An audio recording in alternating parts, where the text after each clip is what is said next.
Well, we're here. The most expensive time of the year, the holiday season. This is not a judgmental video of me telling you what to spend and what not to spend, but instead be mindful of your spending. We just had Thanksgiving. So you have Black Friday, Cyber Monday, we have Christmas coming up, and then New Year. The New Year is very expensive because people have huge New Year parties. I know about them because I've been to a couple. If you go out to bars, if you go out to clubs, wherever you go out, everything is more expensive on New Year. The only thing that's cheap is the public transportation.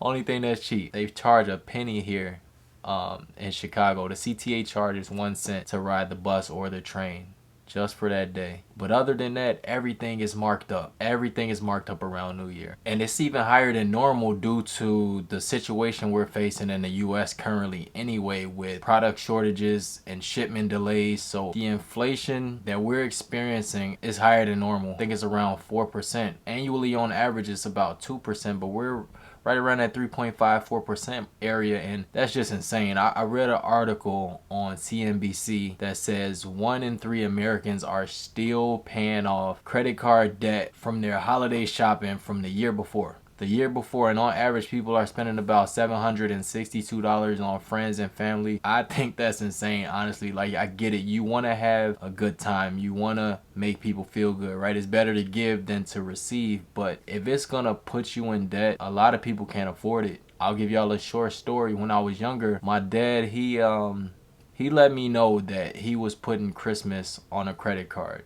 So we had some really good Christmases growing up, but it kept him in debt. So he was one of those 1 in 3, right, who was paying off Christmas all year long. So all that tacked on interest, and it took him all year to pay that off. And he would use his income tax and he would work doubles and do overtime. And I'm like, is it worth it? Is it really worth it? We've been through a lot in 2021 and we're already at the end, but think about whatever financial goals you had starting the year off, right? When January roll around, we're all excited. We have goals, we have aspirations, we have resolutions, right? But what sense does it make to undermine your financial goals all because of holiday seasons, right? That should be factored in at the start of the year. It's called a sinking fund, and that's something I should cover on this channel. I never covered it, but when January rolls around, right, you make your goals. Say if you have a goal to have, let's say, $2,400 by December. You start in January and you just put a set amount into a savings account every single month, and then by the time you get to December it'll be there. So $200 every month.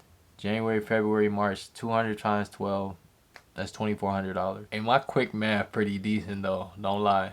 Don't lie. Did you see me whenever I get the blinking and looking in the sky? That's how you know I'm calculating something in my head. Like, but yeah, $200 times 12 is $2,400, and whatever that amount is, whatever amount is doable for you, then you should do that, because when it comes around, Christmas happens the same time every year.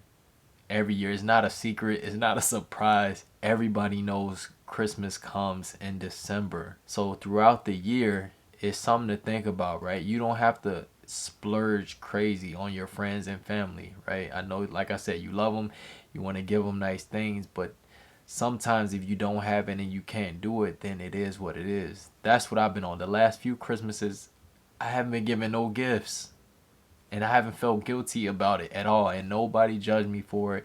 None of my friends was like, man, you didn't get me nothing. Nobody's gonna care, because people understand the situation that we're facing, especially if you have kids.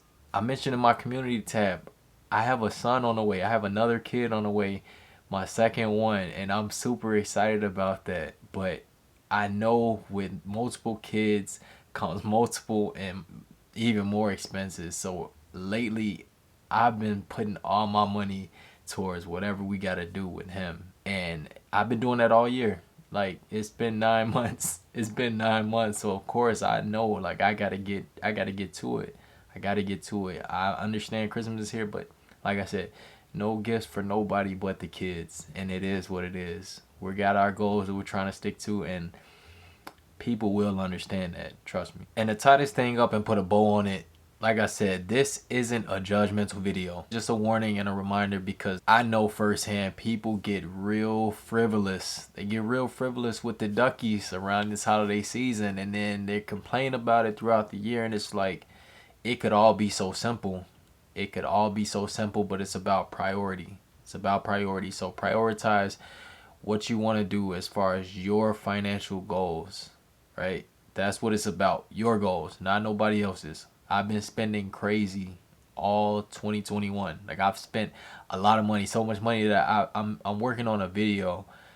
I'm working on a video to share all of the purchases that I've made throughout the year, and I was still able to meet my goals. I was still able to meet my goals and splurge a little bit, because that's what it's about. I budget my money, as I always talk about, and I track my spending as well, but I also write everything down. So I come up with my goals in January, and throughout the year, by seeing those goals written down, you know what you got to do to make those things happen, whether you got to cut back on certain things, or whether you got to, pick up a side hustle, overtime at your job, a second job, whatever you got to do to increase that income in order to meet those goals. If you really want to meet them, you'll do what's necessary. One of my philosophies is cash out on the things you care about and cut out the things you don't. It keeps things all in perspective for me. So cable, I could care less about. Clothes, I can care less about. A nicer, newer car, I could care less about. Keeping up with the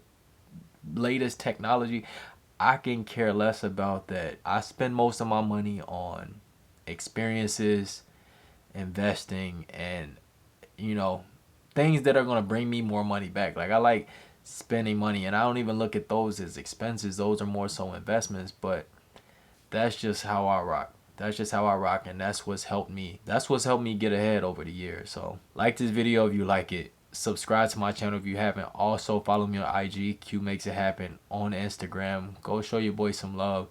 I go by the name of Q, and like I always say, if Q can make it happen, you can make it happen. I'll holler at y'all next video.